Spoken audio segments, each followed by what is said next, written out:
राष्ट्रातील महत्त्वाच्या बातम्या फक्त 10 मिनिटात. या चॅनेलला अजूनही सबस्क्राईब केलं नसेल तर आत्ताच करा.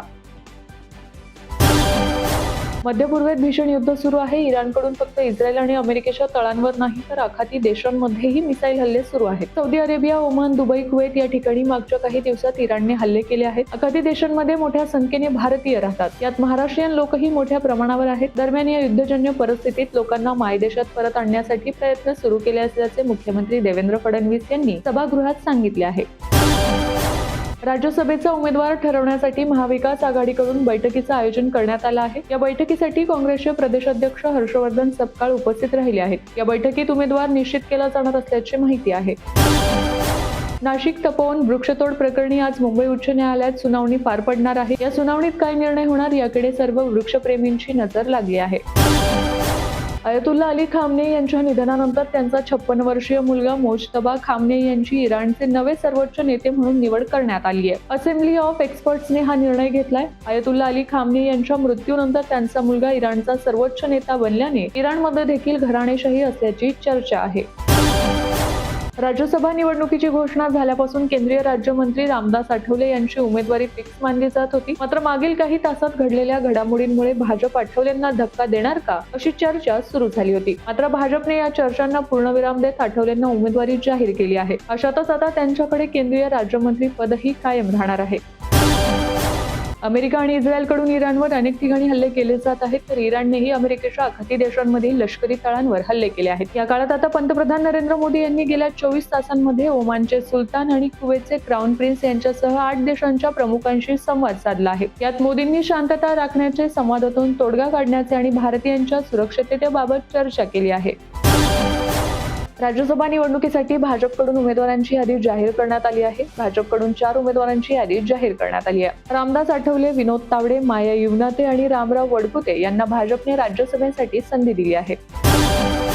धनंजय मुंडे यांच्या विरोधातील 2 तक्रारी राज्याच्या लोक आयुक्तांनी निकाली काढल्या आहेत. उच्च न्यायालयाच्या निकालाचा आधार घेत 245 कोटी रुपयांच्या कृषी साहित्य खरेदीची तक्रार आणि ऑफिस ऑफ प्रॉफिटची चौकशी करण्याचा अधिकार नसल्याचे म्हणत लोक आयुक्तांनी ही दोन्ही प्रकरणे निकाली काढली आहेत. या निर्णयामुळे धनंजय मुंडे यांना दिलासा मिळाला आहे. समृद्धी महामार्गावरील सुरक्षित प्रवास आणि अपघातांची संख्या कमी करण्यासाठी देशातील पहिली AI आधारित इंटेलिजंट ट्रान्सपोर्टेशन प्रणाली कार्यान्वित करण्यात आली आहे. या प्रणालीद्वारे वाहनांच्या वेगावर नियंत्रण येणार असून वाहतूक व्यवस्थापन अधिक सक्षम होऊन भविष्यात अपघातांचे प्रमाण घटण्यास मदत होईल. यासंबंधीची माहिती सार्वजनिक बांधकाम राज्यमंत्री मेघना बोर्डीकर यांनी शनिवारी विधान परिषदेत दिली आहे.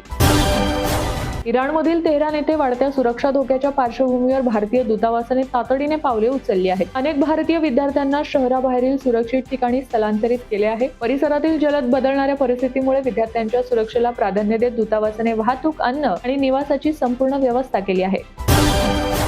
कोरोना महामारीच्या काळात ग्रामपंचायत स्तरावर जीव धोक्यात घालून काम करणाऱ्या आशा सेविकांना जाहीर केलेला प्रोत्साहनपर मोबदला अद्यापही पूर्णपणे मिळालेला नाहीये. जिल्ह्यातील 2368 पैकी 679 आशा अजूनही मानधनापासून वंचित आहेत. मात्र आता काही आशांना प्रोत्साहन भत्ता मिळण्याचा मार्ग मोकळा झाल्याचे प्रशासनातर्फे सांगण्यात आले आहे.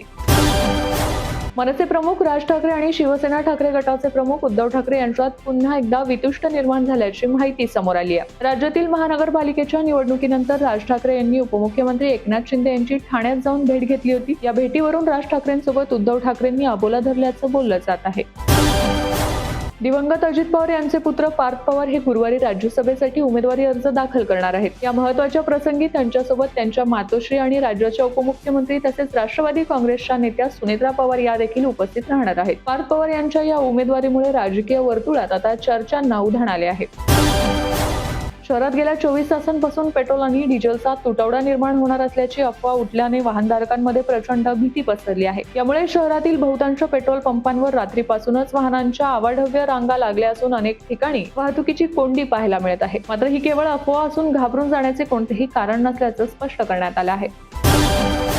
वातावरणातील प्रतिकूल घडामोडींमुळे पुढील 2 दिवसात महाराष्ट्राच्या तापमानात वाढ होणार असल्याचा अंदाज भारतीय हवामानशास्त्र विभागाने व्यक्त केला आहे. तर विदर्भात काही भागात उष्णतेची लाट येण्याची शक्यता वर्तवण्यात आली आहे. दरम्यान कमाल तापमानात वाढ अधिक होणार असल्याने नागरिकांना काळजीचे आवाहन करण्यात आले आहे.